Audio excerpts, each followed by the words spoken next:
that I had no knowledge of what it was I wanted to do. I was kind of wandering around.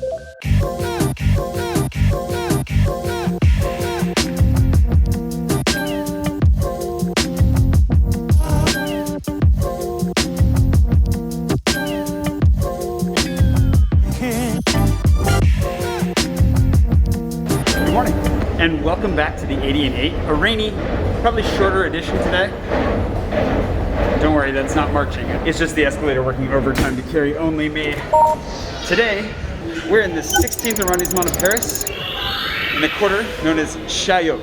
Chaillot happens to cut the famous Trocadero Square in half. Chaillot is probably the most visited when you look at it and think about it, because it cuts Trocadero Square in half and carries almost all the way over to the Champs-Élysées. But it does touch on Place d'Étoile, so the roundabout that has the Arc de Triomphe in it. It's a beautiful area. There's not a ton to see in it, so I kind of feel like because of the rain, because I don't want to carry my cameras out in the rain, and because it's going to have some beautiful fall footage, we'll just take a stroll, see if we stumble on anything extra, but I'll show you the few things that I know are here, and we'll just kind of see what comes as we go.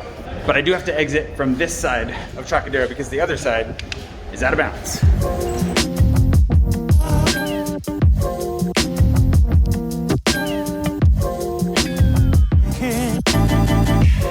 So this half is in bounds. That half is out of bounds. It's pretty crazy to be here. Like this whole year, this section, I haven't come here a whole lot this year, but normally when you're here, it's just overloaded with tourists. People just hanging out, watching the Eiffel Tower, sparkling at night, all of that. Kind of super bizarre to be here and have like nobody except the guys selling Eiffel Towers around. And they're definitely trying their hardest. They've also been working on this for a long time, and I don't know what this barrier is here for, if it's like a safety thing or what. I thought maybe they were doing construction, but nothing has changed on the other side. Somebody's been sleeping there, and so just kind of ruining the view, you know, as you do. Maybe they'll change this someday in the future, but it's been like this for a long time now. I can't go that way. I think that's the Museum de l'Homme. One of these is the Museum of Man, and the other one is the Museum of Architecture. And I don't remember which one is which. We can find out when we walk back around the front. I think the Museum of Architecture is inbounds. Maybe we can go inside and check that out. That'll be like the last. I kind of want to make a loop. I don't know. Maybe we can go in and check that out. That'd be kind of cool. Show you a little bit of the gardens. Today's boundaries are pretty simple. So I guess the east we have the Seine, and Trocadero Gardens serves as the beginning of the south. And then you have Poincaré, which runs all the way pretty much to the end of one boundary, where it runs into Avenue de la Grande Armée, so the Avenue of the Big Army, which runs all the way to the Place d'Étoile with the Arc de Triomphe, and then it bounces down, I believe, Monceau, and then hits the river from there. So it's a pretty simple, I mean, I've memorized that. If the fact that I can remember it means it's probably pretty simple to go forward. But this section, including the aquarium, which I have a video about the aquarium from not too long ago, is in bounds. So if you want to go see the aquarium, check that out. Today, we might, if it's open, we might go check out whatever this museum is. And of course, you have a wonderful view of the Eiffel Tower. First of all, it's impossible.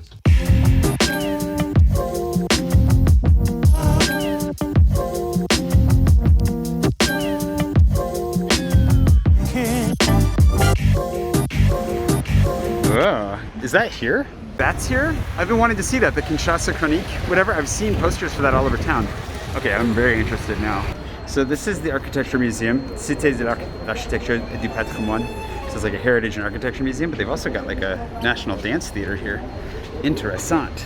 It looks very open. Let's give it a try. I asked the security guy. He said there is an event going on in the Theater of Dance, but there are no more seats, which is okay because I don't think we have time for that. Let's go check out the Architecture Museum.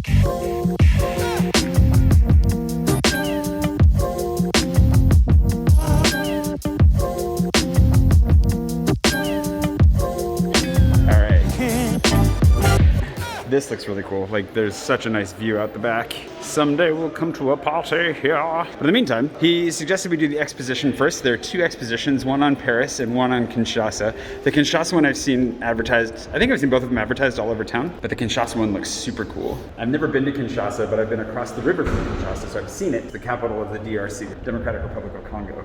So I'm really interested. Anyways, it was 12 euros with the exhibition, just 9 euros if you want to go see the permanent space. But Paris, 1910 to 1937.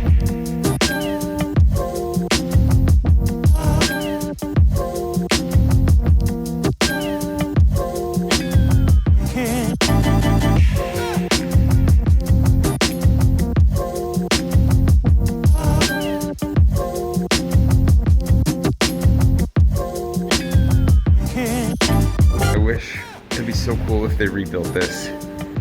funny how little changes can make such a big difference. Hey look, piano's on board. Look at that crack. And everybody lined up to see the river flooding. It's the greatest job in the world. Whoa, look at this. A plague poster from the tuberculosis outbreaks. What? There used to be a harbor just outside of Paris. Look at the size of that thing. That's crazy. I had no idea. You can see like all the old embattlements. What year is this from? 1908, so this is before World War I. Dang, that's crazy. And the old walls of Paris.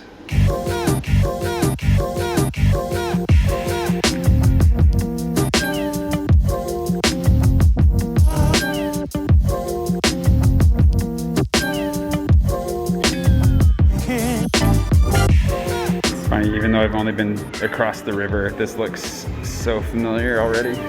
That Paris exhibition from 1910 to 37 like blew my mind in a number of ways, like the way that Paris was laid out. We'll talk about it here in a minute. This is really cool. This photography is amazing.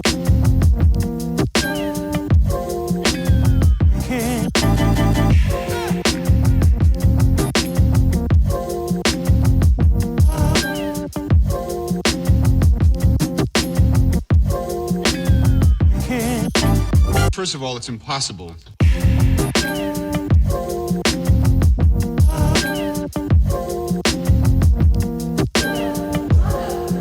That was super cool. So the colors, man, the photography, there were so many different photographers and artists involved in that. Tons. And so much of the art, the costumes, super cool. There's an entire costume made out of condoms. I didn't realize that's what it was until I was leaving. It looks kind of like a chicken, you know, in the right light. But man, fascinating. So the Paris side, Paris exhibition, just mind-blowing to see the city that's like in transition. So there's so many elements you recognize and so many that have been literally pushed over, or the walls are no longer there. You know, the protective barriers around Paris are gone. And then to see the Kinshasa stuff, it reminds me of my time spent in the Congo across the river, Congo-Brazzaville. And all the color and the vibrancy, but also just like, some of that photography was so good, so cool. I love it. All that color was amazing. All right, let's go check out the permanent exhibit, and then we'll make our way to a grand example of French architecture after, you know, checking out the French Architectural Museum.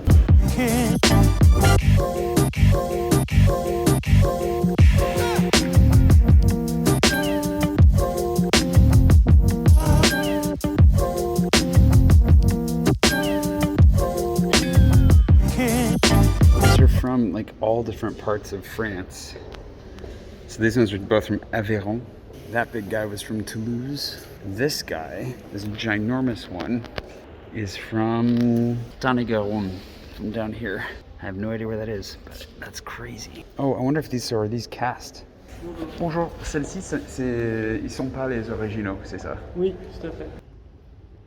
So all of these are actual, they're plaster reproductions from the churches around France. And originally the plan was, or the idea was, they had a whole bunch of different exhibitions from other countries and cultures in here so you can make a comparison of like ancient French architecture. A lot of this dating back all the way, long ways. And you could compare it to stuff from Egypt or wherever else where they made similar moldings of architecture from around the world. And yeah, it's kind of fascinating. Oh la la.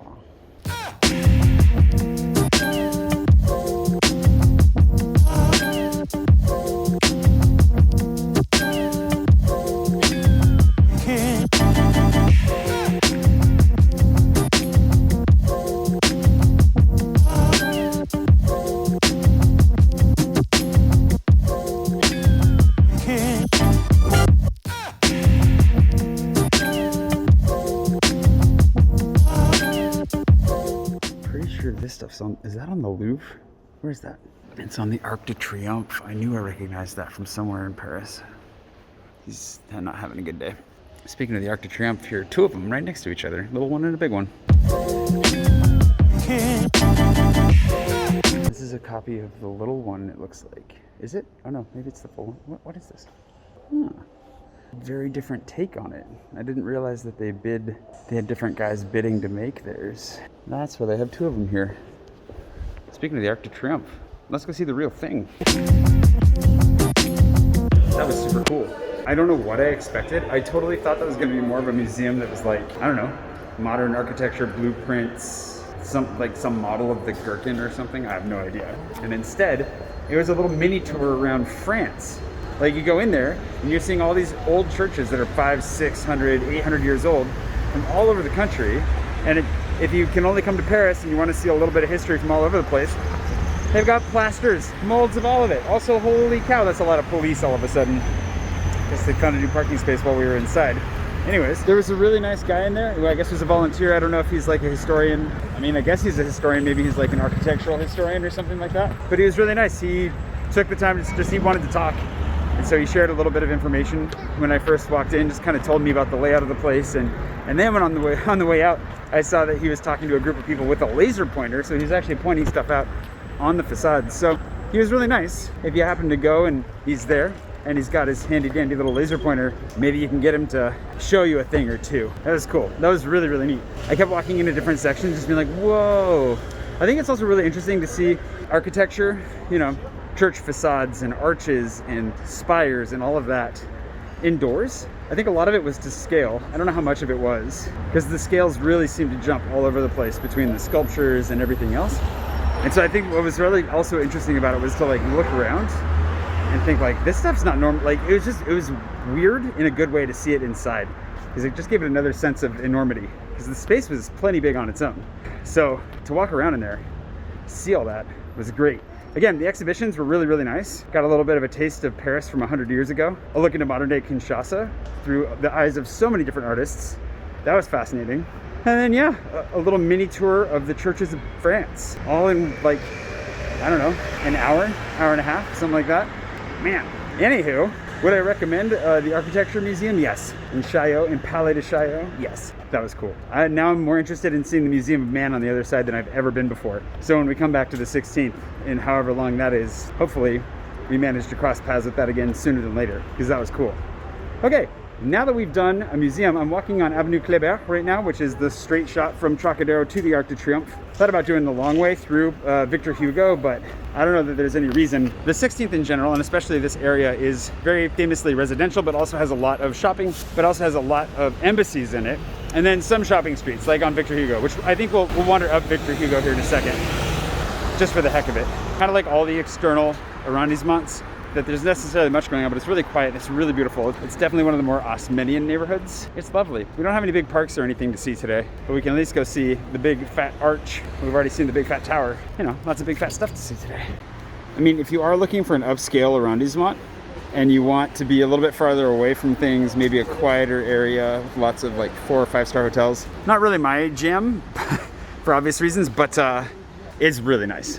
Definitely a chill place to stay. And if you stay out here and you're only here for a little while, you're within walking distance of the Arc de Triomphe, the Champs-Elysees, the Eiffel Tower. There's not a lot to do around any of those, really, in my opinion, but in and of themselves as sights to see, you know, they're big ones. So makes a lot of sense. And from Étoile in particular, Charles de Gaulle Étoile, there's tons of metro lines, so it's really easy to get around town. So it's not a bad spot to end up, especially if you can be somewhere like this on Kléber.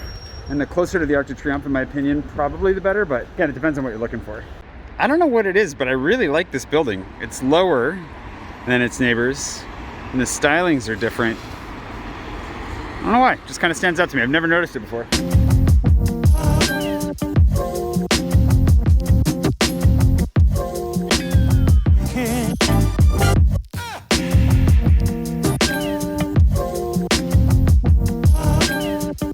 This is also the best spot for Arc de Triomphe photos, where there aren't a ton of tourists, when there are tourists. Because most of the tourists are going to be on the Champs-Elysees, so if you just walk around to the other side, you get the exact same look.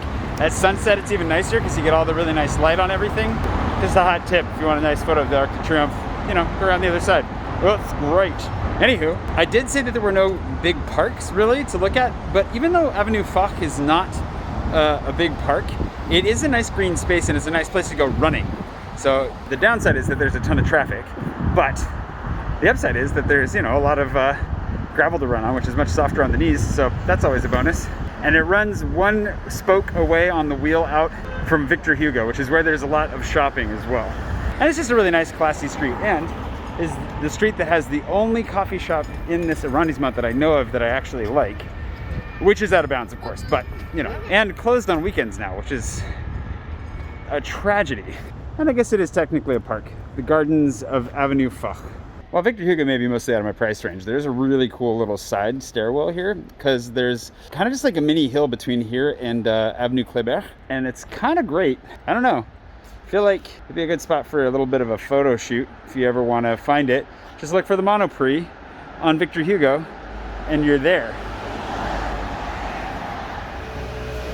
Also, does anyone know what kind of trees these are? They're amazing. And the dispersion of yellow in the green just looks freaking phenomenal. Also, thanks to Andrew Kenning, my patron producer of the day, for sending me out to do a nice slow wander on a rainy day in the 16th. It's chill, it's quiet. Appreciate it, I needed it. On top of the run this morning, might be a little bit much on the mileage, but still great. Thanks to all of my patrons, as always, as well. And yeah, if you know what kind of trees these are, leave that in the comments below. I really don't know. And I feel like, well, they've all got this kind of darker bark and leaves that look, oh, not like that. Like that. I don't know. There's just so many of them. It looks so nice. Anyhow, I hope you're having a wonderful day wherever it is you are. I think it's going to do it for today's 80 and 8 in Chaillot. A delightful surprise at the Architecture Museum. Not a whole lot of other surprises really for me here today, but that's okay. There are a couple of other areas of the 16th that we'll get to that are even farther flung, and I'm sure we'll unveil some delightful little secrets as we go. But until then, I'll see you bright and early tomorrow morning probably, or the day after, someday this week. You know how it goes. Mostly every day, but sometimes not every day. See you tomorrow-ish for that.